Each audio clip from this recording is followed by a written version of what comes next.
Well, welcome to another Charlie Crime Train. Today we're going to talk about the latest episode about what would have happened. What would have happened if Alec Baldwin's trial had actually presumed all the way to the finish line and the jury were to go out. We're going to talk about that and a whole lot more on this Charlie Crime Train. The views and opinions expressed in this presentation are solely those of the individuals interviewed or participating and do not represent those of Charlie Crimebuster nor Peacemaker Network. All individuals described or mentioned in the presentation should be considered innocent until found guilty in a court of law. This presentation contains subject matter such as violence and graphic descriptions, which may not be suitable for all audiences. Listener and viewer discretion is advised. Hey, James, we want to welcome everybody out there today, right? That's right. Welcome everyone. Yes, we're glad to have you. By the way, if you'd like to perhaps send us some suggestions on some other podcasts, maybe you have some questions or maybe you want to object, this would be a good episode for them to have a difference of opinion, would it not? It certainly would. Absolutely. Yeah, we would love to hear from you. You can reach us at charliecrimebuster@gmail.com. That's charliecrimebuster@gmail.com. And don't forget, James, if they want to support us, where can they go? They can go to peacemakernetwork.com, and there they can support us for as little as $3 a month by becoming a badge, BADGE supporter, for only $3 a month, less than a penny a day. Yeah, that's right. And, they can also not only help our podcast, but they can help those brave men and women that we always say they run toward danger instead of away from danger. That's right. And we're talking about the brave first responders, law enforcement, and the military. So hope we'll get some folks that will take a look and see what we're doing over there to help them, and maybe they want to become a part of it, James. That's right. And we'd also like for you, if you can, use a little red button right there on the bottom of your this actual podcast right here. You can click on the subscribe button here on youtube.com. Yeah, that way they can, every time we drop an episode, they'll be right there for them, right? Right. They'll get notified every time we drop an episode. Absolutely. James, I wonder how many episodes we have loaded up on the website. Over 200. Over 200. Yes. Yeah. Over 200. Folks, go to charliecrimebuster.com, charliecrimebuster.com. There's over 200 episodes there of true crime. If you're a true crime fan, and we know we have a bunch of you out there, then go on over there and, man, you could just binge. They could binge, couldn't they? I could binge. They certainly could. Binge for a good while. True crime binge. That's right. True crime binge. My, James, my wife, she likes crime drama too. And once she gets started on one, she just will not stop, man. I mean, she'll just fly right through them, binge it. And so if you want to binge something, go on over to charliecrimebuster.com and you can binge away. That's right. That's right. There's plenty of episodes, and actually previous episodes regarding this particular topic that we're going to be discussing today is also there. Yeah, they can kind of watch it as it developed. We were there when this first came out. Gosh, it's been a couple of years now, I guess. Yeah. This whole thing's taken place, Yeah, when Helena Hutchins was sadly killed as a result of a stray bullet. Yeah, terrible story, and quite a short. I think James, as we look at this episode, and I did bring this out in the podcast because that's one of the reasons we do Charlie Crime Talk, because we can bring other things that we didn't get into the podcast. Right. But one thing is that, to my understanding, this is the first time that there's really been criminal charges brought regarding something like this with a movie set. Right. With the incursion of a stray bullet fired from or a live round from an actual weapon. Yes. Yeah. Now, I'm sure there were a lot of civil suits that's been filed prior to this, but this is a criminal suit, and it's right up front, and it's nationwide, and the whole world knows about it. Yep. There's also been reported some near misses, but no one's actually been killed as a result. Oh yeah, no doubt about that as well. Yeah. Well, hey James, I'm actually I'm kind of out of pocket tonight. I'm way down in Coral Springs, Florida, for this particular podcast recording. Yeah, and our YouTube. And I tell you, it's beautiful down here. The only problem is we often have this time of the year here in Florida. As you know, we have that liquid sunshine. That's right. And every afternoon down here, well, I've been down here doing some special security work. Every afternoon, there's come a tremendous thunder shower with lots of rain, and then the next moment, sunshine. Yep. By the way, folks, come to Florida, because I think this is the only place in the world where you can be going down the interstate and rain on one side of the interstate and not be raining on the other side of the interstate. That is correct. Isn't that the truth? Yeah. That's the truth. So come on down. All right, James, let's get into our topic. We're going to be talking about what would have happened if this trial had continued on to the jury. Now, it did not continue, but what would have happened if it did? So let's talk about it. All right. Well, what was Rust all about in the first place, and why was the film called Rust? Well, the reason the film's called Rust, it's all about, of course, Baldwin was starring in this particular film. Joel Sousa, he was the director, and he wrote the play. Baldwin was a co-defendant, and it was a story about an aging outlaw by the name of Harlan Rust, R-U-S-T. And Harlan Rust, I mean, there's some it's kind of ironic. Harlan Rust found out that his 13-year-old nephew, Lucas, had actually been charged with the accidental murder of someone and was sentenced to hang. And I think it's kind of ironic that this entire film was about somebody who was accidentally killed, and yet while they were filming this film, somebody, unfortunately, Helena Hutchins, was accidentally killed. Right. But it basically was this, and of course, what Western is not complete without a bounty hunter? And so right after Rusty and his nephew was a bounty hunter, and he had to be a very colorful guy because his name was Fenton Preacher. Fenton Preacher. I guess he was a bounty hunting preacher. I don't think I've ever heard of a bounty hunting preacher. Fenton Preacher Lang was his name, and he was chasing him down. And so this whole thing comes about. They're in this church there on the Old Bonanza Farm, where a lot of these places have been filmed. And this was when he was, of course, doing his fast draw. And unfortunately, when he brought it out of the holster, the weapon, the stun gun weapon, discharged a live round that struck Helena Hutchins. So how many people were charged with the crime on this tragic accident? I'm sorry? How many people were actually charged with a crime in this? Well, accident? Probably everybody that, unless you're a real, really tuned in to true crime like we know our fans are, there are probably a lot of people out there think that only Baldwin's charged, but actually there were 3 people charged. Mm-hmm. There was, of course, Alec Baldwin, and we're talking about that in this particular episode. But Alec Baldwin was charged. There was also the assistant director. Of course, David Hall was charged. And then, of course, Hannah Gutritz Reed was charged.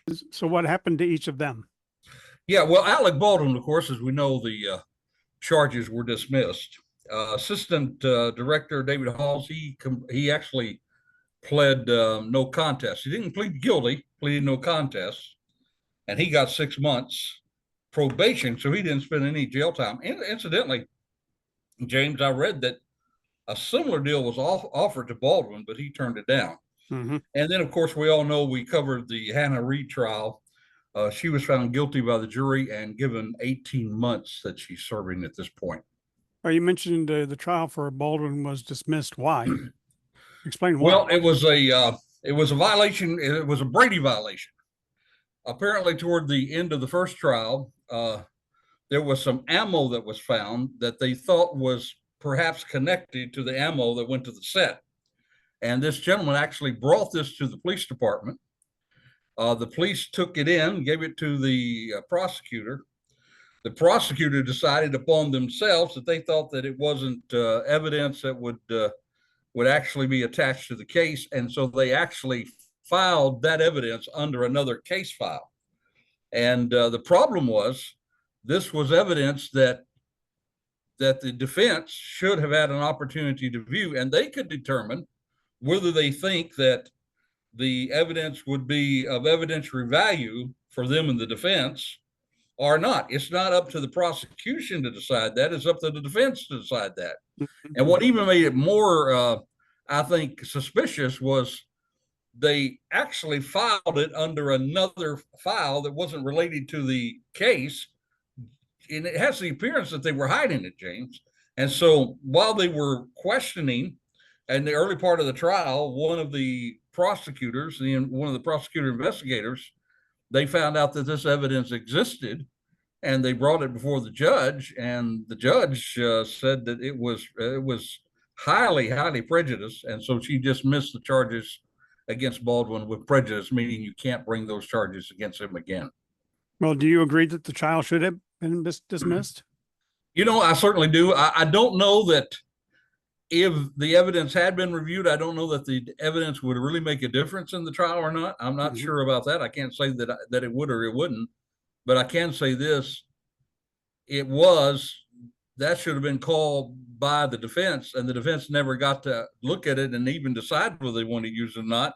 And that's what Brady material is all about, to give the opposite side, the defense, the opportunity to look at all the evidence so that they can look at all the evidence going on. Prosecutors, unfortunately, too many times they get into the mentality that it's us against them. But a prosecutor should be seeking the truth, right? Not necessarily seeking a win.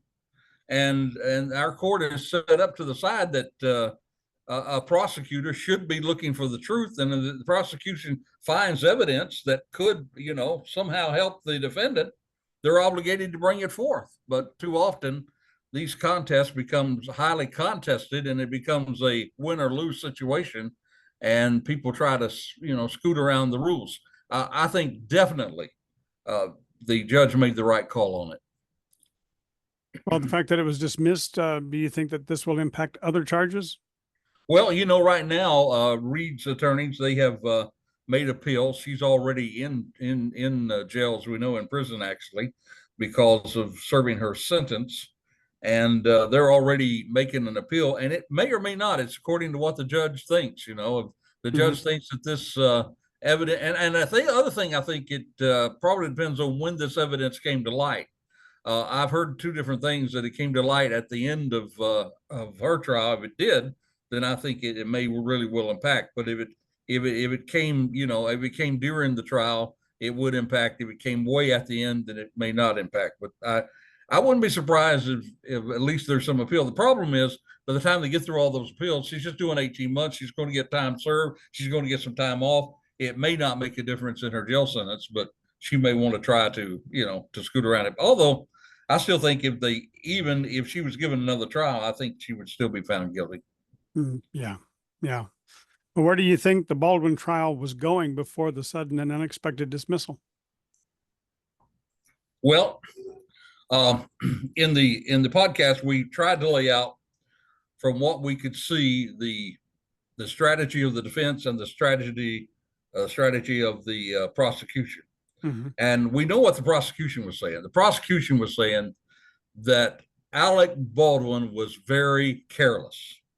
Now, in the earlier trial with Reed, if you recall, James, they did a whole lot of talking and sharing evidence and bringing witnesses on to say that Baldwin was a part producer in this, that he was responsible for safety on the set, and that he was under a very low budget, rushing, that he wasn't paying attention to safety meetings, and as a part of the producer, then he should be liable and found at fault that his actions caused her death. Now, interesting enough, the judge said, no, you can't bring this producer part into it. You can only talk about what he did as an actor.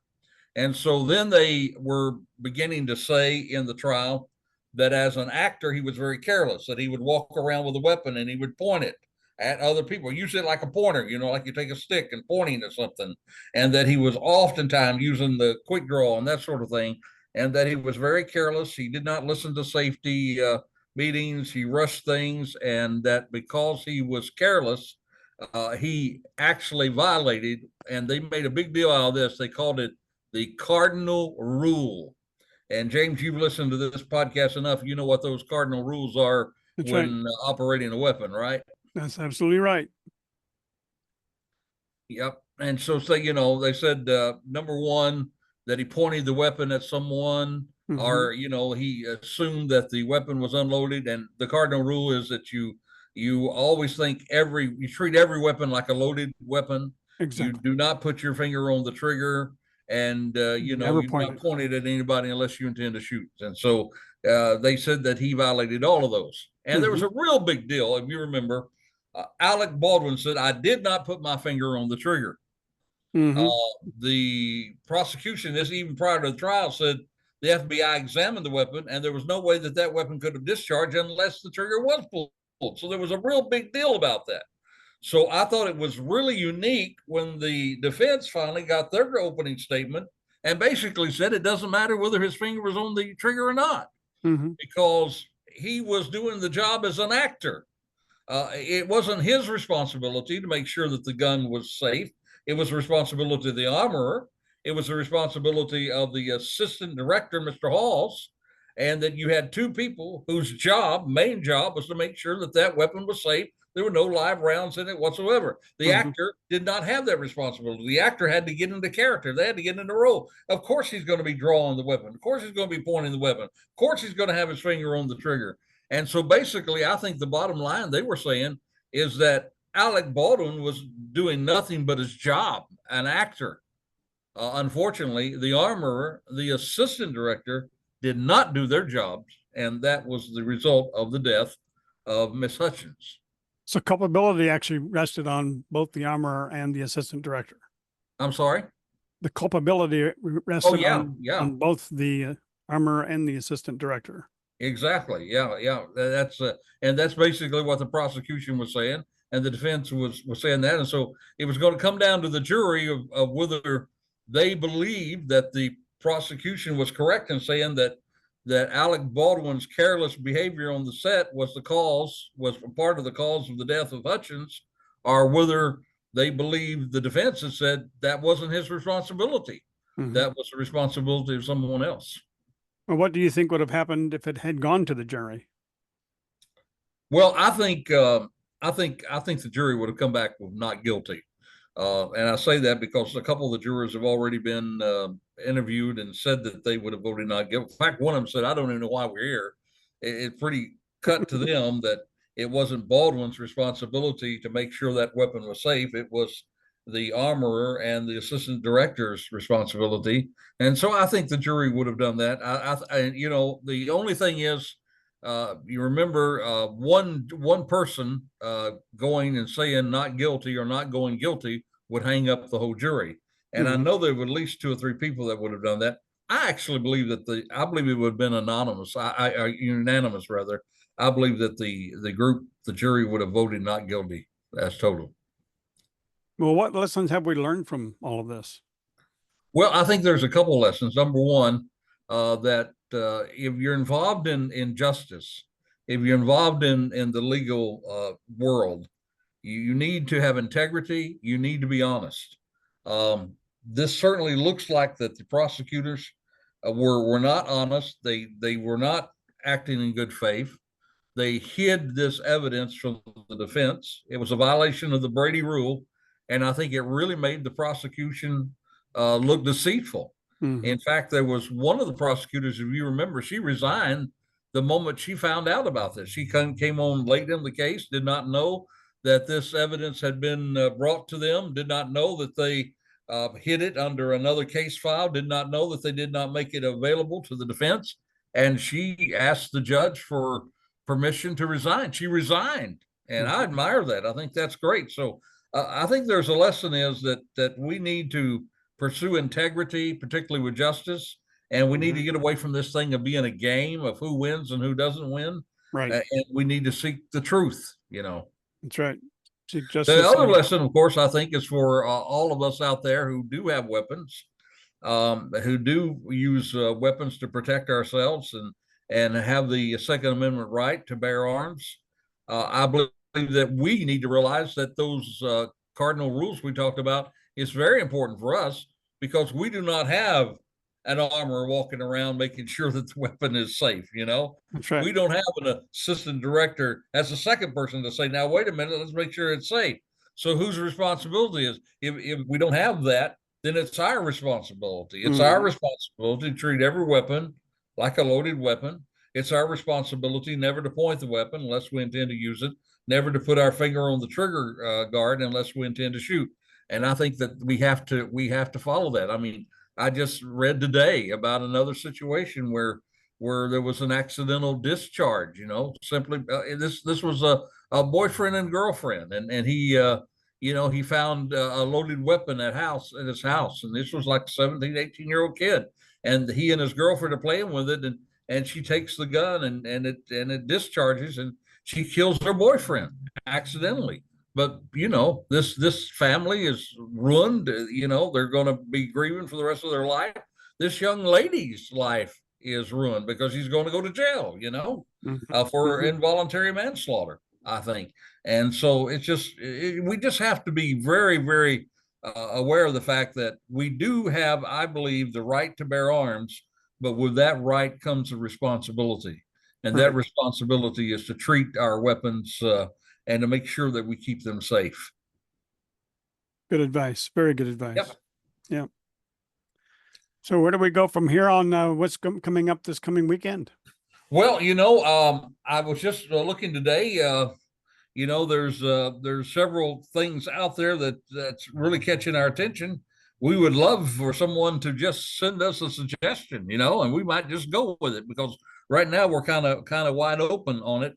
I would like for us to review one of the episodes that we did not too long ago, James. That happened right here in Orlando, where we had a carjacking in the middle of the day. That's right. And a lady was killed and placed into a burning vehicle, and it's still a mystery because there are some things that have not been revealed about that, and I think probably part of the reason is, James, that I think there's still an ongoing investigation.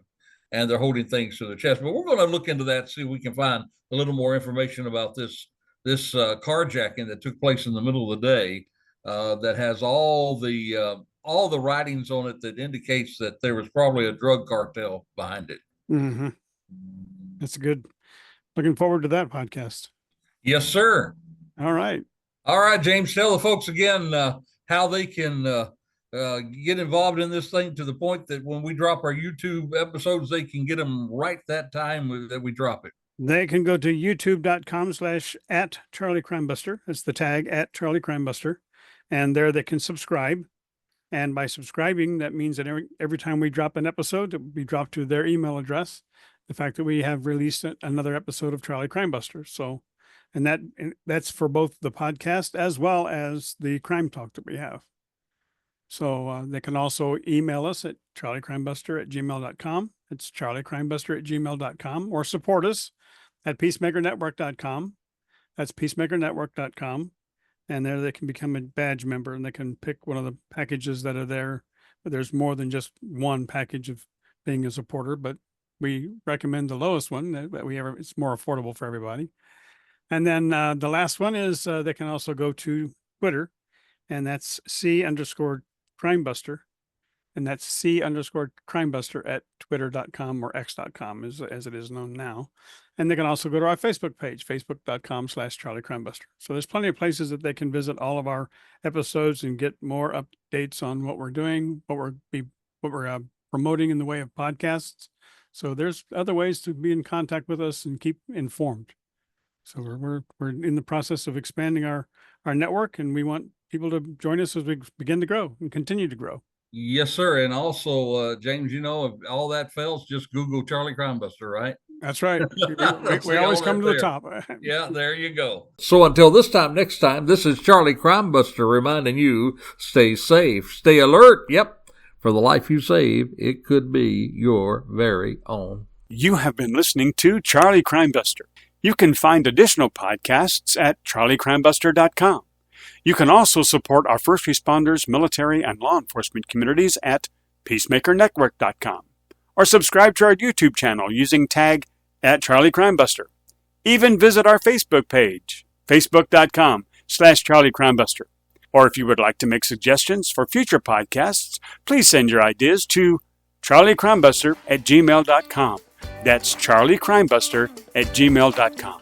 Thank you for joining us today, and we hope that you will join us next week for another exciting crime story with Charlie Crimebuster.